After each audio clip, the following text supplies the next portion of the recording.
우린 하나님 만드신 걸작품, 그의 지혜 나타내네. 그리스도의 비밀인 교회로 주어 또하심 표현해.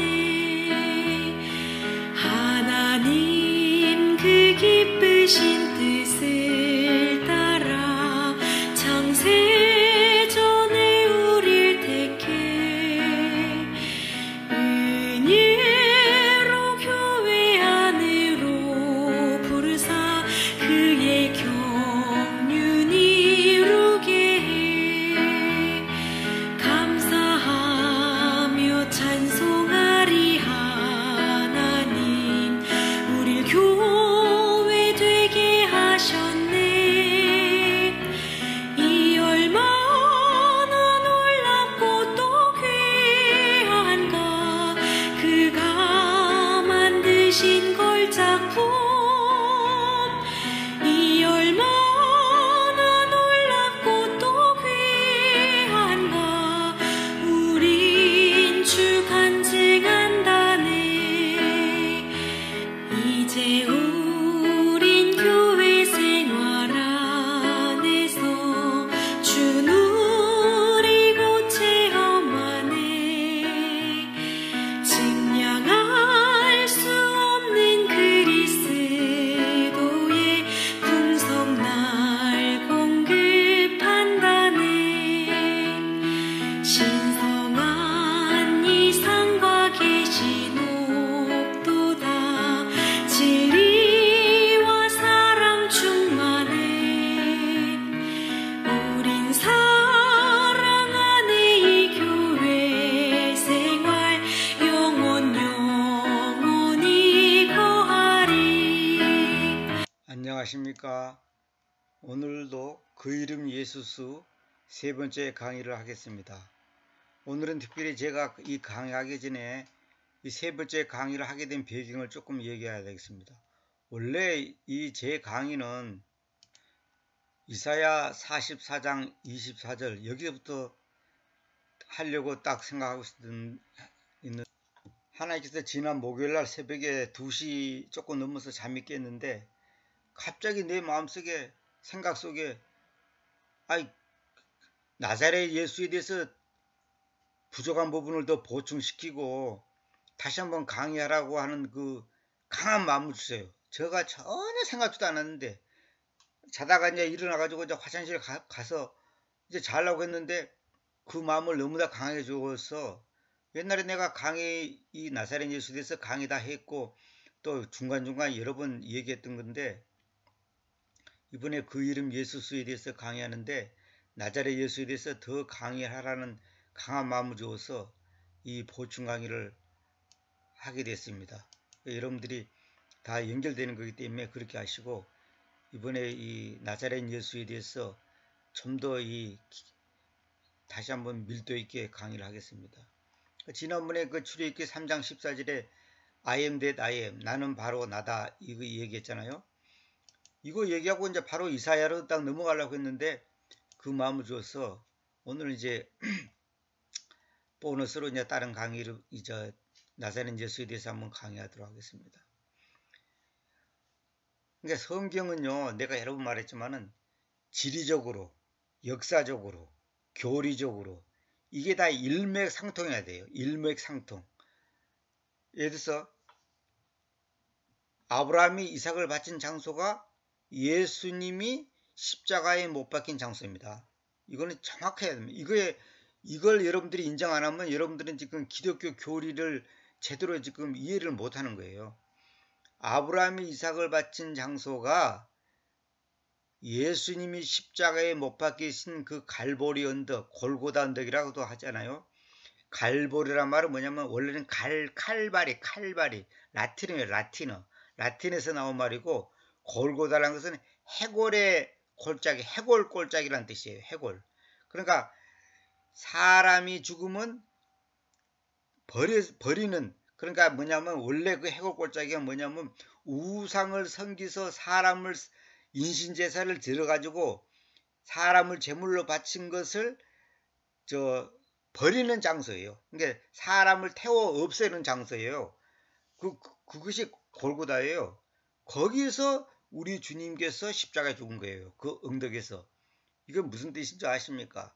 우리는 다 죽을 수밖에 없는 버림받아야 될 존재인데 주님께서 그 곳에서 당신의 생명을 우리를 대신해서 바침으로써 우리가 영원한 생명을 갖게 하는 그런 깊은 뜻이 있습니다. 그러니까 이 지리적으로 역사적으로 이게 다 이유가 있거든요. 그래서 용어도 마찬가지. 용어. 왜 나자렛 예수냐고요.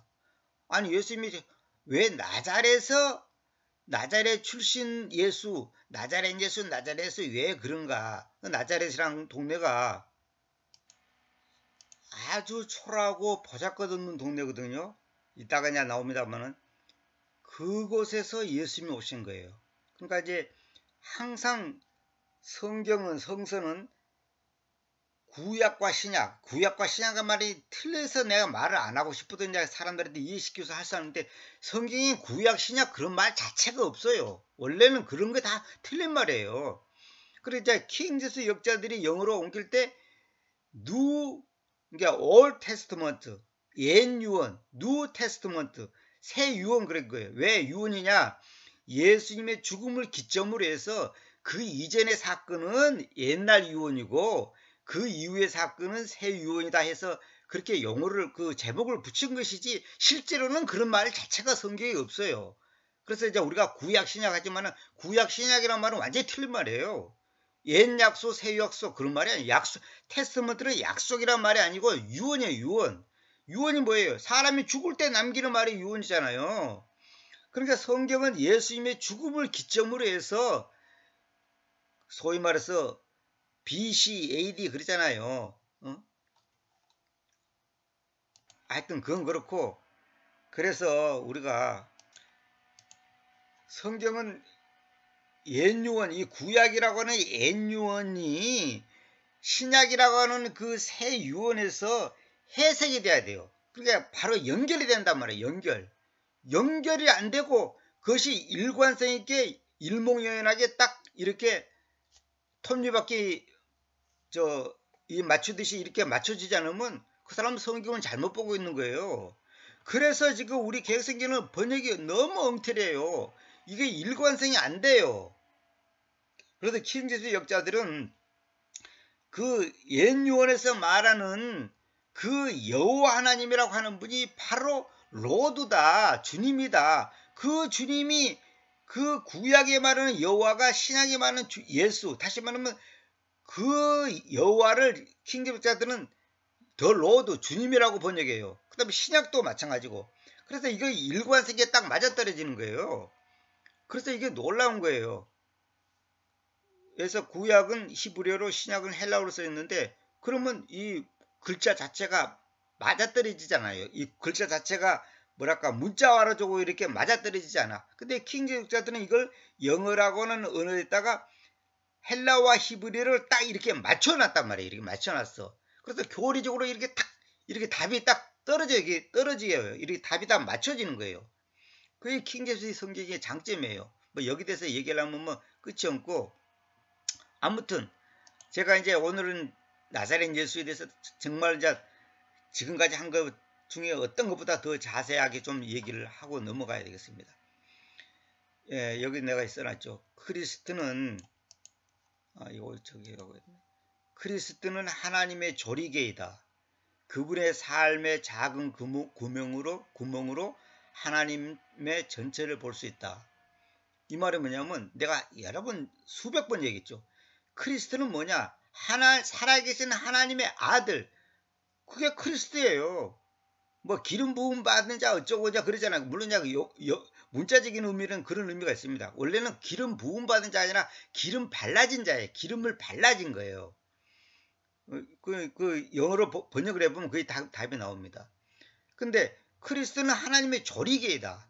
조리개란 것이 뭐냐면 사진 찍을 때 그 조리개 있잖아요. 그 조리개가 예민할수록 그 사진이 정밀하게 찍어져요. 선명하게. 선명하게 찍어지는 거예요. 그래서 우리 핸드폰 보면 옛날에 핸드폰 몇 년 전 거보다 지금 것이 훨씬 더 선명하잖아요. 그만큼 조리개가 그만큼 뭐랄까 기술적으로 이제 고도화된 거예요. 근데 그 작은 구멍으로 우리가 먼 산을 찍고 뭐 여러 가지 동심으로 찍듯이 하나님을 찍을 수 있는 거예요. 하나님을 딱 볼 수 있는 거예요. 그러니까 예수 그리스도를 보면 아 이분이 하나님이 어떤 분이나 이것을 그냥 알 수 있는 거예요. 그래서 예수님이 그랬잖아요. 나를 본 자는 아버지를 보았다. 근데 왜 내가 지금 아버지로서 존재하고 옆에 있는데 네 앞에 있는데 왜 아버지를 찾냐 이렇게 예수님이 말하잖아요. 그러니까 예수님을 보면 아 하나님이 어떤 분이나 그대로 나오는 거예요. 하나님이 어떤 분인가가 그대로 나오는 거예요. 근데 우리는 하나님 따로 예수님 따로 생각하는 거예요. 이것이 큰 문제입니다. 지금 교회에서. 예수님이 어떤 분인지를 모르고 예수님은 하나님 아들이고 하나님 아버지는 또 따로 있다고 생각하는 거야. 이게 큰 문제입니다. 이게 지금. 얼마 전에도 그 TV 보니까 뭐 3일체에 대해서 어떤 목사가 나와서 설명하는데 참 기가 막히고 내가 한심하게 짝이 없는 설명을 하고 있더라고요. 소위 학자라는 사람이 설명하는데 그거 잘못된 설명이에요. 아무튼 제가 이제 오늘 여기 보는데 저는 이런 얘기 하려고 그러면 그냥 속이 뒤집어지려고 그래요. 너무 답답한 거야. 제가 한국교회 성도들이 예수님이 누군지도 모르고 그냥 예수님 뭐 주님 하는 거야. 응? 자 이사야 4장 2절 봅시다. 봐봐요. 여기 참 중요한 건데 계획성이는 뭐라냐면 그날의 여호와의 싹이 아름답고 영화로울 것이요 그 땅의 소사는 이스라엘의 피난한 자를 위하여 영화롭고 아름다울 것이며 일어났죠. 근데 공동번역은 이제 그 카톨릭하고 개신교하고 옛날에 70년대에 번역 72년도에 나온 걸 알고 있는데 그 책이 있어요. 그날에는 야훼께서 돋게 하신 짝, 돋아나게 그 말이죠. 돋게 하신 싹이 살아남은 이스라엘 사람들에게 아름답고 영예로울 것이며 땅에서 나는 열매가 자랑스럽고 소중하리라 이렇게 돼 있죠. 근데 여기서 내가 딴 거는 다 그만두고 여호와의 싹 이리 나왔잖아요. 그 여호와를 이제 영어에서 이제 더 로드로 이제 바꿨죠. 근데 개혁성이라 야훼라 그랬죠. 근데 원래는 킹제임스는 예호바라 그래. 예호바. 하여튼 그것까지 또 설명하면 복잡하니까 그런 줄만 그냥 넘어가시기 바랍니다. 근데 여기서 제가 이제 보통 다른 사람들이 전부 다 이걸 뭐라고 번역을 하냐면 어떻게 번역하냐면 요거 있죠. 주님의 가지 이렇게 여호와의 가지, 주님의 가지 이렇게 번역하잖아요. 저도 처음에 옛날에 다 그렇게 번역했어요. 근데 그렇게 한다고 해서 완전히 틀렸다 이렇게는 말할 수는 없어 사실은. 그러나 이 주님의 가지 그러니까 주님이 있는데 또 어떤 가지가 있는 것보다 이렇게 생각한단 말이에요. 그게 아니에요. 그래서 내가 주님의 이름을 뭐라고 번역합니까? 그 주님이라는 그 이름 그렇게 번역하죠. 왜? 주님이 이름이고 이름이 주님이거든. 그 영어에 갖고 있는 그 의미가 그렇다는 거예요. 그 성경에서 말하는 의미가 그런 의미예요. 그래서 저는 주님의 가지라 하지 않고 그 주님이라는 그 가지 그려놨잖아요. 그러니까 주님이 가지고 가지가 주님이에요. 나무에 가지 있잖아요. 가지 브랜치. 그 가지가 주님이고 주님이 가지다. 그러니까 주님의 가지가 따로 있는 거 아니에요. 주님이 가지고 가지가 주님이라니까. 그래서 제가 이렇게 번역했죠. 이렇게 번역해야 된다고 하나님이 저한테 가르쳐 주는 거예요. 나는 이거 내가 똑똑해서 하는 게 아니에요. 하나님이 이렇게 해야 된다는 거예요. 저한테 그거 가르쳐 주는 거예요. 지금까지 성경을 주님께서 계속 그런 식으로 이런 식으로 하나님께서 저한테 가르쳐 줘요. 그러니까 지혜를 주니까 내가 하는 거지. 이건 저도 몰라요. 옛날에는 이런 건 몰랐어요. 이게 주님이라는 그 가지단 말이에요. 근데 그걸 내가 증명할게요. 이제 성경에서 뭐라고 말하는지. 그러니까 뭐냐면 이사야 11장 2절 아주 유명한 절이죠. 그리고 예세가 뭐냐면 원래는 이세라고 했잖아요. 이세. 이게 왜냐면 HIJK가 아니라 HIEASSA 이래 된 게. 여기 두 글자가 합해서 예가 된 거예요. 예. 예새의 입줄기에서 한 막대기가 나올 것이고 한 가지가 그의 뿌리들에서 자라날 것이다. 그래 됐죠. 여기 보면 이제 브랜치가 나오죠. 브랜치. 대문자로 이렇게 되어 있잖아요. 한 가지가 그의 뿌리들에서 자라날 것이다. 이거는 뭐냐면 상징적인 표현이거든. 지금 요게 실제 문자 그대로가 아니라 상징적이단 말이야. 상징이. 그러니까 예표적이단 말이에요. 예표적인 거단 말이에요. 근데 개혁성경은 뭐냐면 이새의 줄기에서 한 싹이 나며 막대기를 싹이라 그러놨죠.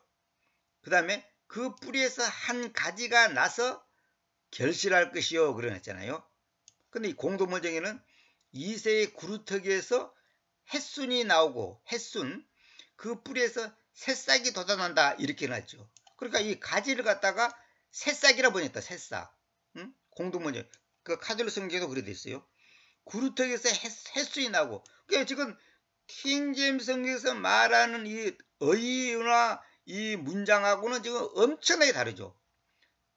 햇순이 나오고 돋아난다 이랬죠. 그게 아니라 나올 것이고 컴포스 이거는 뭐냐면 이 출현을 한단 말이에요. 출현 이렇게 나오다가 아니에요. 나오다고 나오다고 다른 거예요. 컴아웃하고 컴포스는 포스라는 것을 앞으로 그 말이에요. 그러니까 컴포스는 앞으로 나온다는. 저 1학년 1반에 5번 앞으로 나와. 근데 나오다. 이게 컴포스라는 거예요. 그러니까 한 막대기가 나올 것이고 한 가지가 그의 뿌리들에서 자라날 것이다. 이렇게 됐죠. 지금 다른 번역하고 엄청나게 다르죠. 표현이. 자 봅시다. 그러니까 이것이 일관성이 안 되면 이제 교리적으로 이제 이 말이 맞아떨어지지 않는 거예요. 그래서 예새는 뭐냐면 원래 그 다윗의 아버지가 이제 이새잖아요. 예새라 그러잖아요. 이 다윗의 아버지가 뭐냐면 양치기예요. 양치기. 양 키우는 사람이에요. 그 다윗도 이제 양을 키웠잖아요. 그것도 다 이유가 있는 거예요. 그게 다 이유. 그리고 예수님은 다윗의 그 혈통에서 나왔단 말이에요. 예수님이 이제 인간적인 그 육체적인 그 족보상으로 그렇다는 말입니다. 그것도 다 이유가 있는 거예요. 왜? 예수님은 우리 주님은 누구예요? 어린 양이잖아요. 어린 양. 어린 양. 왜 어린 양이냐? 희생물이 돼야 되기 때문에. 그래서 아브라함이 이삭을 바쳤다는 것은 이삭은 바로 어린 양을 상징한단 말이에요. 그 이삭이 바로 예수님의 모형이단 말이에요. 그러니까 이삭이 바친 그 장소가 바로 예수님이 십자가에 못 박힌 장소고 지리적으로 딱 맞았다는 거예요. 물론 이제 세월이 지나니까 변형을 했지만은 그 위도 경도상의 위치로는 정확하게 맞아떨어지는 거예요. 그래서 내가 여러 번 얘기했잖아요. 아담과 하와가 선악과 선과 악에 대한 그 선과 악에 대해서 알게 하는 그 나무를 그 지식의 나무에서 나는 열매를 먹음으로써 죄를 지었잖아요. 마찬가지로 마지막 아담이신 예수 그리스도는 나무에서 십자가에 죽어야 돼. 왜? 나무에서 죄를 지었기 때문에 나무에서 나는 것으로 죄를 지었기 때문에 나무에서 예수님은 바로 희생물이 되고 열매가 돼야 된단 말이에요. 그분이 열매가 돼야 되는 거예요. 그분을 먹어야 돼. 그분이 우리에게 생명을 주는 거예요. 그러니까 첫 번째 아담은 실패했지만 마지막 아담이신 예수 그리스도는 승리하셨단 말이에요. 근데 마귀는 마지막 아담이 예수는 십자가에서 죽어 없어져 버렸기 때문에 실패했다. 그래가지고 나온 것이 문생명, 박태선이 기타 등등 사이비 교주들이 자기가 마지막 시대에 이 시대에 메시아다, 주님이다, 구원자다, 뭐 성령 하나님이다 이런 개소리를 한단 말이에요. 그러니까 이게 이제 마귀는 항상 예수 그리스도의 그 전능하심, 그 신성, 또 그분의 영원하심, 승리 이걸 왜곡시키고 변기시키는 것이 사탄의 전략이잖아요. 자, 그 다음에 이 브랜치라는 말은 뭐냐면 히브리어로 넷제라는 말인데 영원히 지속되는 메시아 왕조로 상징한다 그랬죠. 그 로드울은 뭐냐면 히브리어 호테르라 호테르. 이건 막대기인데 이거는 가지로서 양들을 인도하는 데 사용하며 원줄기에서 나오며 머리 부분이 굵고 단단하여 양들을 보호할 때 사용한다.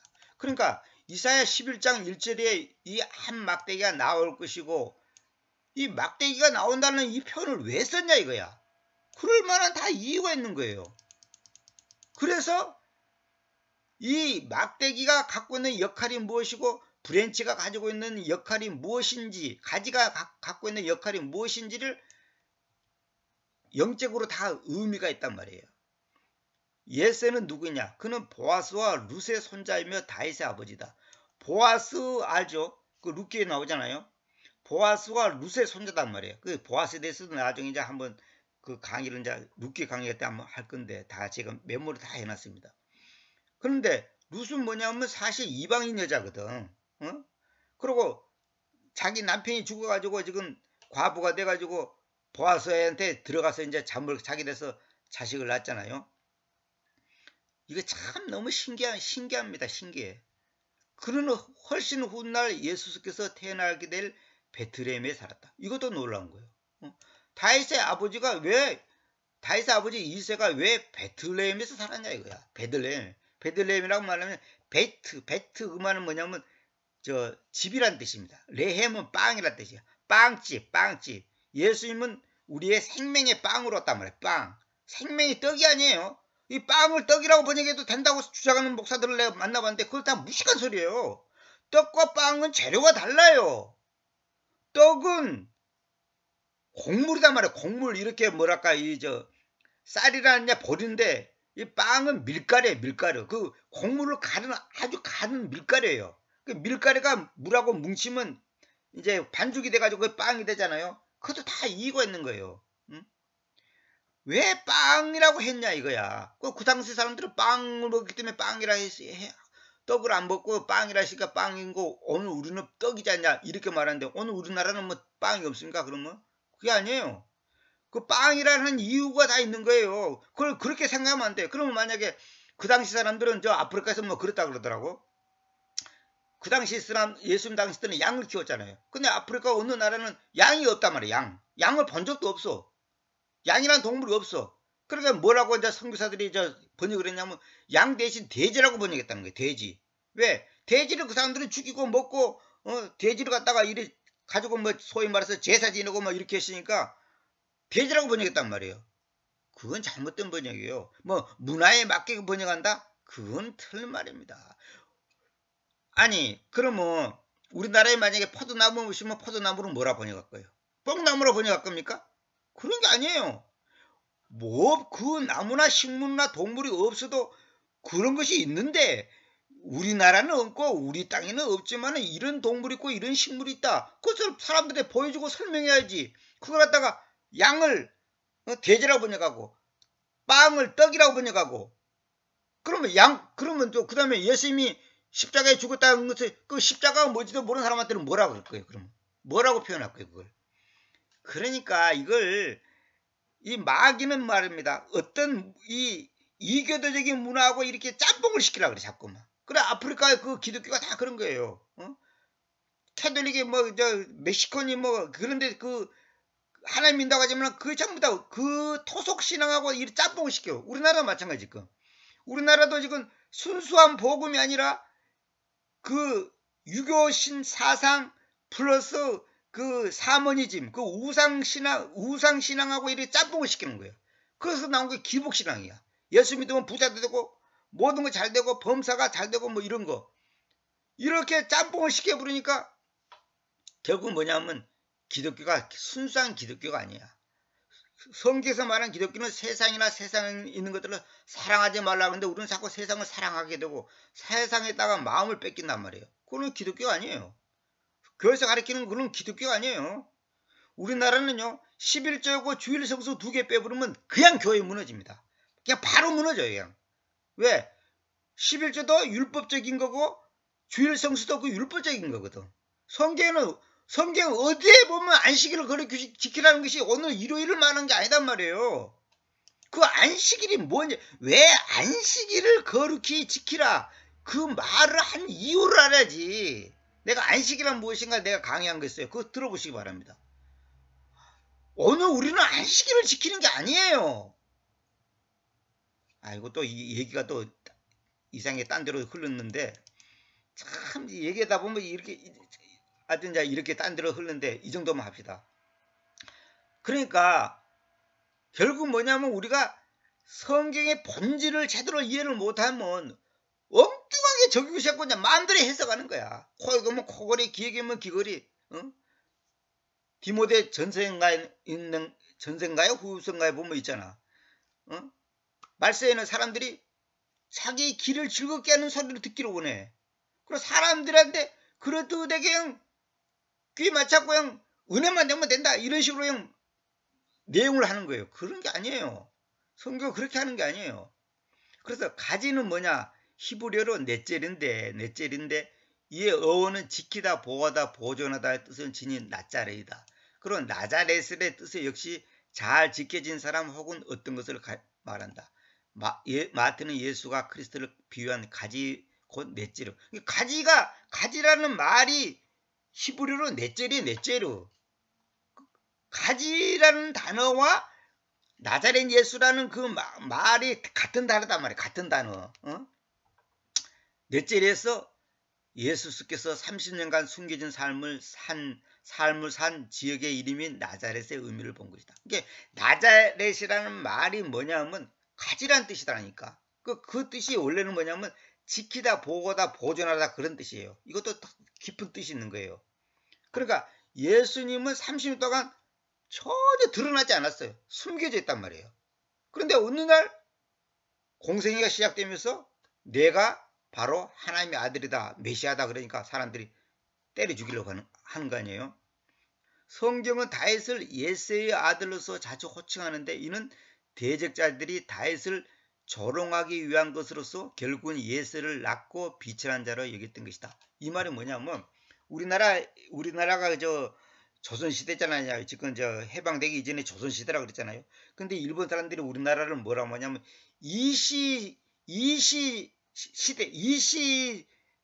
시대라 그렇게 표현했어요. 그러니까 이조선, 그냥 이시의 조선이다. 다시 말하면 낮고 한마디로 말해서 하나의 그 작은 그 이시라는 집안의 안에 그 종족에 불과하다는 그런 식으로 낮게 평가하기 위해서 이시조선 그렇게 말을 붙인 거예요. 그렇게 이시조선 그러면 안 돼요.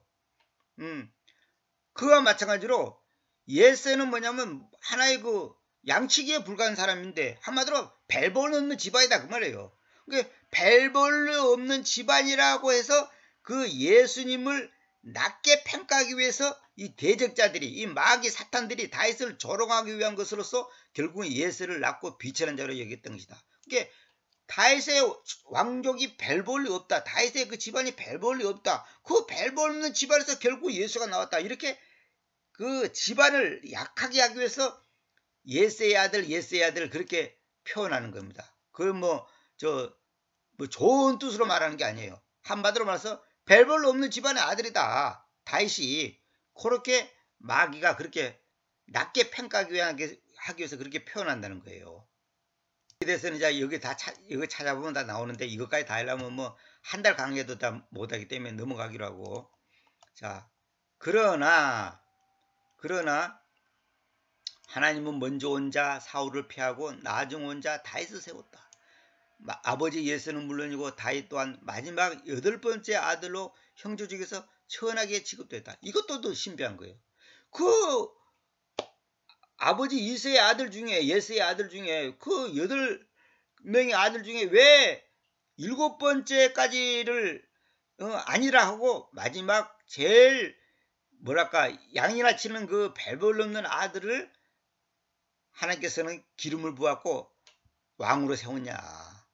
이것도 다 영적인 의미가 있는 거예요. 그러니까 그 다윗은 그 당시에 선하게 취급됐다는 거예요. 그 집안에서. 하나님의 선택하심이 없었다면 기름 받음을 받지 못했을 것이다. 저와 여러분도 마찬가지예요. 우리가 하나님 앞에서 세상에서 남보다 위대하고 똑똑하고 잘났기 때문에 우리를 택해서 구원시킨 게 아니단 말이에요. 별볼로 없어. 그런데 우리를 택해 주신 거예요. 하나님께서. 이게 영적으로 다 깊은 의미가 있는 겁니다.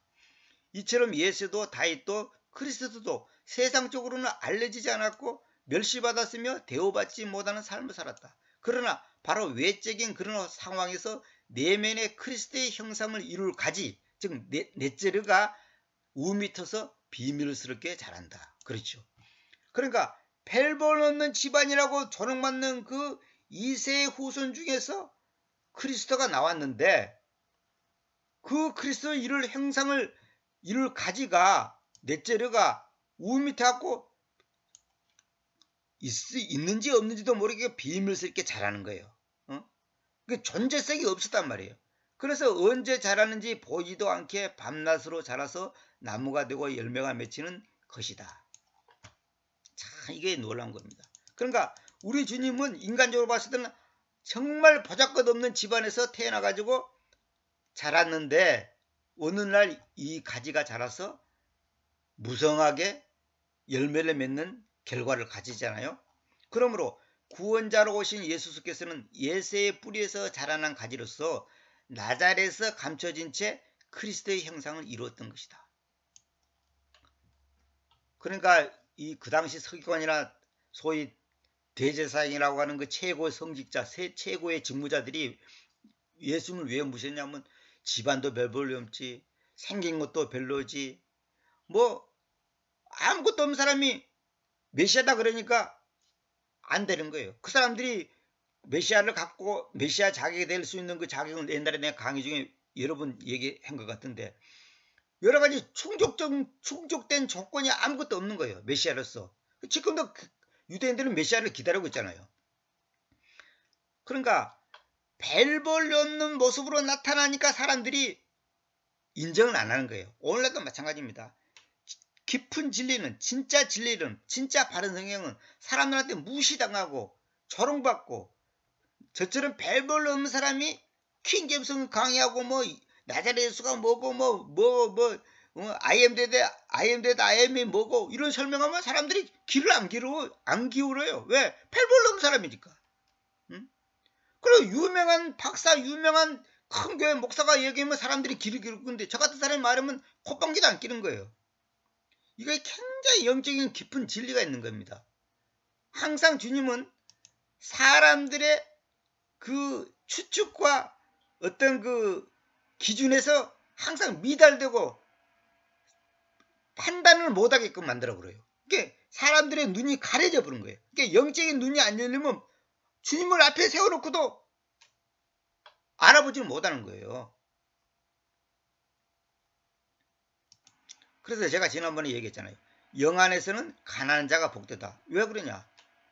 영적인 세계에서는 가난한 자는 마음이 겸손하고 낮단 말이에요. 그러니까 겸손하고 낮은 사람들한테 복음이 쏙 들어가는 거예요.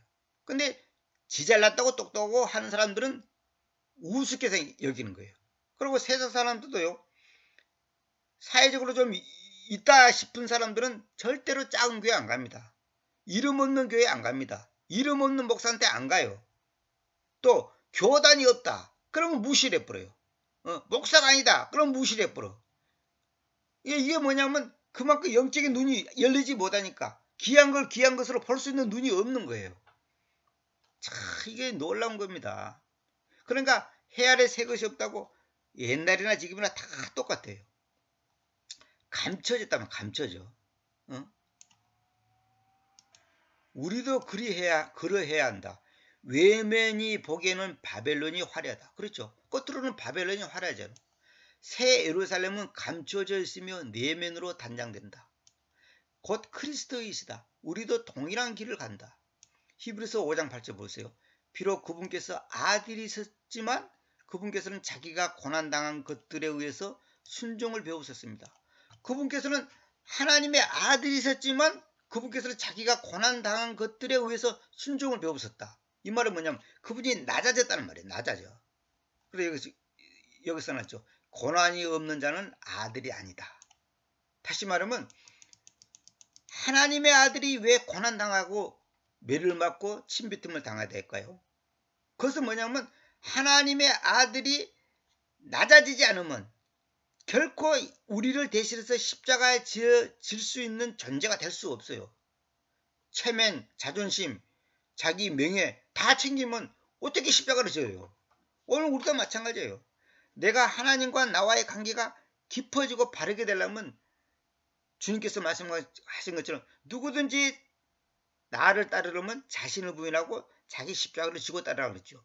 그 말은 뭐냐면 누구든지 나를 따르려면 자신이 없어야 한다는 거예요. 자신이 무시당하고 자기 인기, 체면, 무슨 뭐 그런 명예 이런 것들이 내게서 없어져야 되는 거예요. 그걸 내가 다 챙기고 붙잡고 있으려면 절대 주님을 따를 수가 없는 거예요. 그리스도의 길을 가고자 하는 자는 반드시 고난이 따른다. 이것이 하늘의 법칙이다. 베틀레헴은 우리의 드러난 구원자 예수 집을, 나자렛은 육신의 눈에 감춰진 그리스도를 가리킨다. 그 말은 뭐냐면 베틀레헴은 빵집이라 그랬죠. 빵집은 우리의 드러난 구원자 예수님. 왜? 예수님이 생명의 빵이니까. 나자렛은 육신의 눈에 감추어진 그리스도를 가리킨다. 왜? 그 당시 나자렛은 인터넷 찾아보면 나자렛을 보면 아주 별 볼 없는 동네예요. 근데 지금은 꽤 큰 동네가 되고 이제 그 뭐랄까 이제 예수님의 고향이기 때문에 이제 그 유명세를 타고 그냥 커졌지만 당시에는 한마디로 저 강원도 산골짜기에 저 이름도 없는 별 없는 그런 동네단 말이에요. 그런 동네에서 예수 그리스도가 자라났단 말이에요. 그건 뭐예요? 감춰졌단 말이에요. 감춰져. 하나님께서 하시는 일이 꼭 이런 식으로 합니다. 그래서 제가 여기 이제 참고라고 이제 적어놨죠. 나자렛은 어떤 동네냐? 예루살렘에서 멀리 떨어진 갈릴리 호수가 있는 지역의 산간 지방, 아주 그냥 그 산간 오지. 높은 산들이 둘러있으며 해발 약 375m의 높은 분지이다. 제가 인터넷 찾아보니까 그렇더라고요. 한번 보여드릴까요? 동쪽과 북쪽에는 가파른 언덕이 있고 서쪽에는 488m에 달하는 높은 산이 있으며 오직 남쪽만 열려있는 완전히 고립된 곳이었다. 고립된 곳이다 그랬죠. 그래서 그 누구도 관심을 갖지 않고 왕래도 거의 없는 그야말로 벽촌산간이다. 또한 사회에서 천대와 무시를 받던 곳이기도 하다. 이는 나다넬이 한 말에서 충분히 알 수 있다. 나다넬이 뭐라 씁니까? 나로 말해서 초라한 동네에서 작은 가지가 자라났단 말이에요. 예수님이 초라한 곳에서 작은 가지가 자라나는 거예요. 그 가지가 바로 주님 자신이단 말이에요. 스가랴 3장 8절 지금 들으라 오 최고 직무자 요수아야 너 그리고 너 앞에 앉아있는 너의 동료들아. 왜냐하면 그들이 이상히 여김받는 사람들이기 때문이다. 왜냐하면 눈여겨보라. 나의 종 그 가지를 가지고 나올 것이다. 나의 종이라고 그러죠. 아니 어떻게 나무 가지가 종이 되냐고. 응? 나의 종 그 가지 대문자로 되죠. 그 가지. 그게 이 가지가 바로 예수님을 말한 거단 말이에요. 응? 스가랴 6장 12절 그리고 그에게로 말하기를 이렇게 군사들이 주님께서 이야기하신다. 말씀하시기를 그분의 이름이 그 가지인 그 남자를 보세요. 그분의 이름이 그 가지인 그 남자. 그분의 이름이 그 가지 더 브랜치 대문자로 되죠. 그 가지인 그 남자를 눈여겨보라. 그러면 그가 자기 장소에서 자라날 것이며 그가 주님의 전을 건져갈 것이다. 누구예요? 예수님을 말하는 거죠. 그러니까 아까 주님의 가지를 하지 않고 그 주님이라는 그 가지 이렇게 번역해야 된다 그랬죠. 그렇게 번역해야 됩니다. 그래야지 그 의미가 확 살아나는 거예요. 수가랴에서 다 말하고 있잖아요. 그 가지가 주님이라고. 응? 예레미야 23장 5절 눈여겨보라 그날들이 온다. 주님께서 말씀하시다. 내가 의로운 가지를 다윗에게로 일으키겠으니 한 왕이 통치하여 형통할 것이고 땅에서 심판과 공정을 집행할 것이다. 누굽니까? 주님을 말하는 거지. 예수님을 말하는 거죠. 예수님에 대한 예언이잖아요. 지금 이게 33장 5절 저 날들 안에 그리고 저 시간에 내가 의로움의 가지를 다윗에게로 자라나도록 야기시키겠다. 그래서 그가 땅 안에서 심판과 의로움을 집행할 것이다. 의로움의 가지라도 없어. 의로움의 가지. 응? 근데 계획성경은 뭐라냐? 그날 그때 내가 다윗에게서 한 공의로운 가지가 나게 하리니 공의로운 그래놨죠. 그가 이 땅에 정의와 공의를 실행할 것이라. 공동번역은 이새의 구루턱에서 햇순이 나오고 그 뿔에서 새싹이 돋아난다. 카드로 성경은 그날과 그때 내가 다윗을 위하여 정의의 싹을 돋아나게 하리니 그가 세상에 공정과 정의를 이룰 것이라. 그러니까 이 따위로 번역해 놓으니까 이 가지가 누구를 말하고 무엇을 말한 것인지 성경 전체에서 일목요연하게 탁 이렇게 아구가 맞아떨어져야 되는데 맞아떨어지지 않아요. 공의로운 가지라 했다가 뭐 의의 가지 했다가 햇순이라 했다가 뭐 싹이라고 했다가 정의의 싹이라 했다가 이렇게 하니까 말이 안 맞아떨어지는 거예요. 그래서 제가 항상 일관성과 정확성이 같이 겸비돼야 된다고 그랬죠. 의로움의 가지단 말이에요. 의로움이 뭐예요? 의로움 자체가 예수님을 말한 거예요. 그러니까 의로움이라는 가지예요. 그러니까 결국은 이거는 예수님을 말한 거단 말이에요. 심판과 의로움을 집행한 분이 누구예요? 우리 주님께서 집행하시지 누가 집행하겠습니까? 마태복음 1장 23절. 그리고 그는 와서 나자렛이라고 불리는 그 도시 안에서 거주하였으니 이는 그분께서 나자렛 사람이라고 부를 것이라고 예언자들에 의해서 이야기된 것이 성취되게 하려는 것이었다. 나자렛 사람이라고 부를 것이라는 말은 그분께서 바로 메시아, 즉 크리스도, 메시아라는 것은 히브리어로 메시아흐. 그게 뭐냐면 구원자라는 뜻이에요. 그리스도, 즉 구원자로서 오신 분이라는 것을 보여준다. 나자렛 이 히브리어는 나자르인데 이 말은 여기에 같은 자면서 넷제르라는 말이 나오는데 사복음 중에서는 유대인들을 대상으로 하는 마태복음에만 있다. 그리고 마태복음에만 나자렛이라는 말을 쓴단 말이에요. 다른 사복음 중에서 딴 데는 없어요. 주님께서 태어나실 곳에 대한 예언을 가리키는 거고 그가 본 것은 이사야 선지자였으며 특별히 이사야 11장에 그리스도에 관한 예언이다. 마태는 이사야가 크리스트를 비유한 가지 곧 넷젤에서 예수께서 30년간 숨겨진 삶을 산 지역의 이름인 나자렛의 의미를 본 것이다. 이게 나자렛이란 뭐냐? 이 헬라어는 이거 뭐냐면 나자라이오스라는 말인데 이거는 뭐냐면 의롭게 된 하나님의 백성 곧 교회가 바로 주께서 심은 싹에서 자라 나왔으며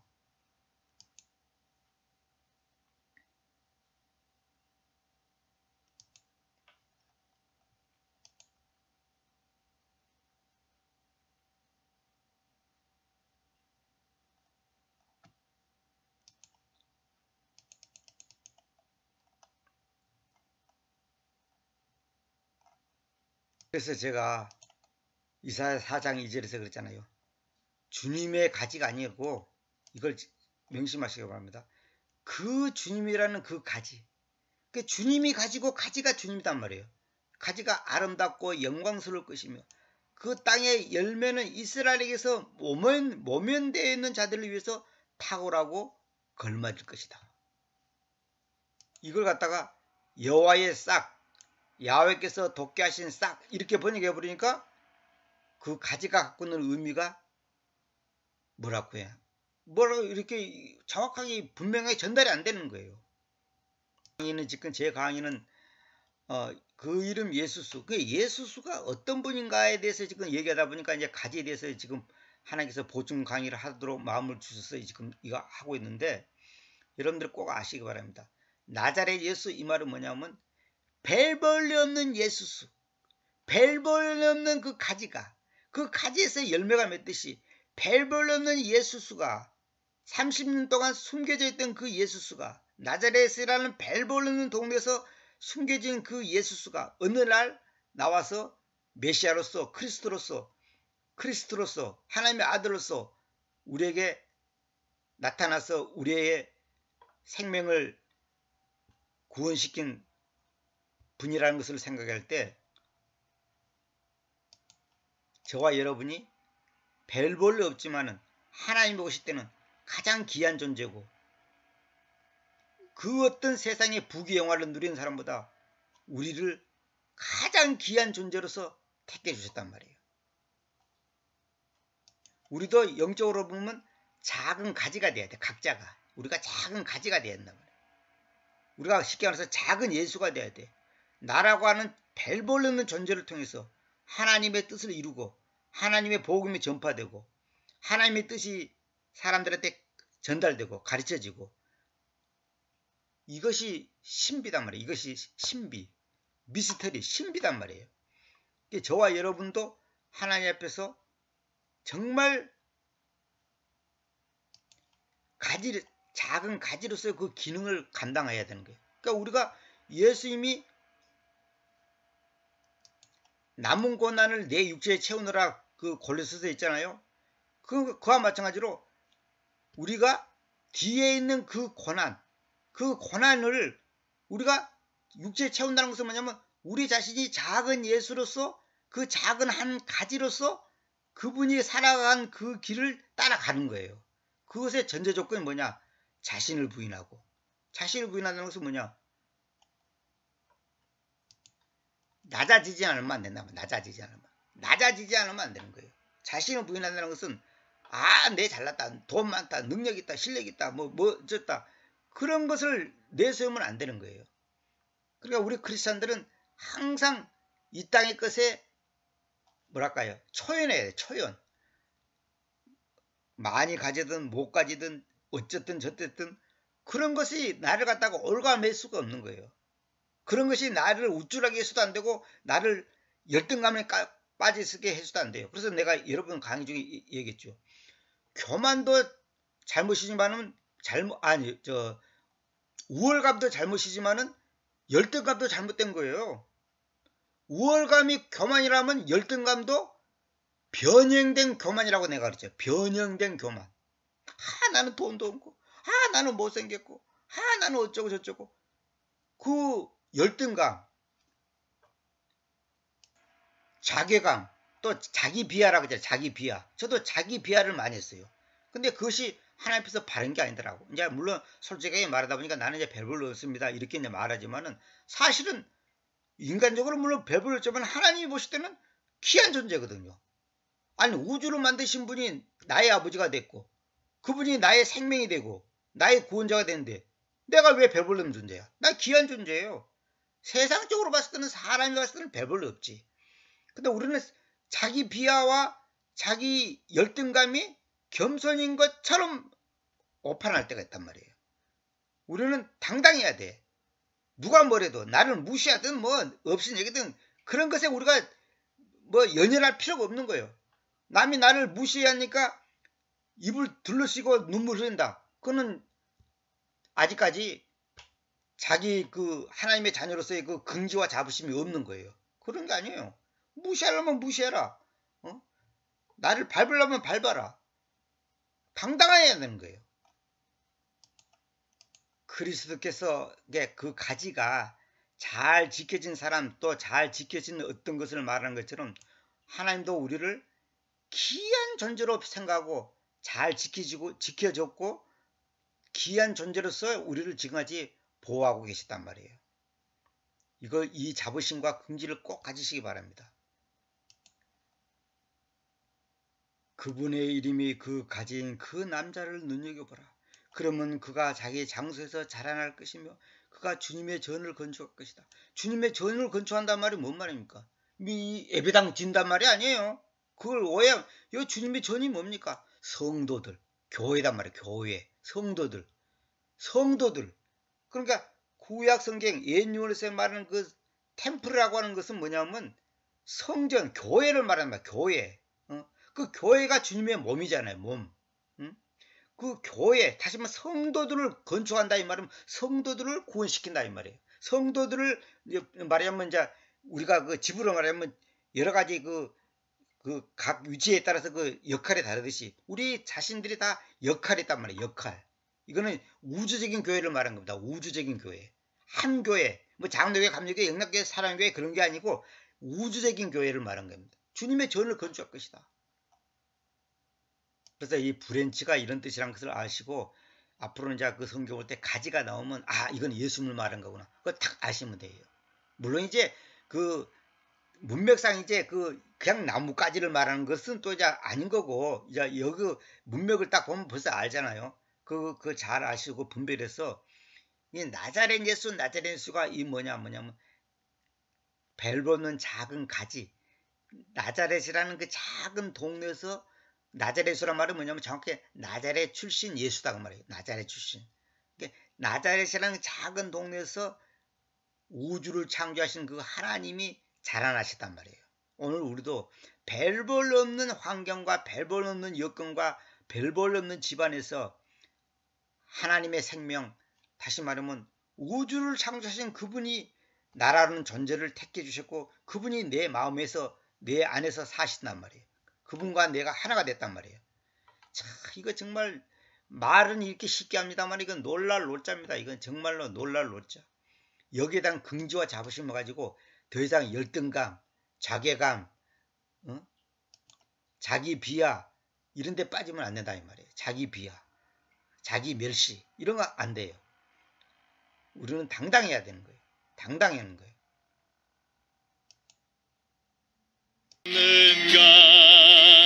못 박힌 찢어진 손을 그분의 손을 보았는가 못 박힌 찢어진 손을 쓸모없는 나를 위해 죄 많은 나를 위해 스스로 찢으신 주님의 손 아픔과 고통을 참으시며 사랑을 주셨건만 타는 듯한 목마름 참으시며 사랑을 주셨건만 그 놀라운 주의 사랑 깨달아 알면서도 곱디고 내 손은 주님 위에 무엇했나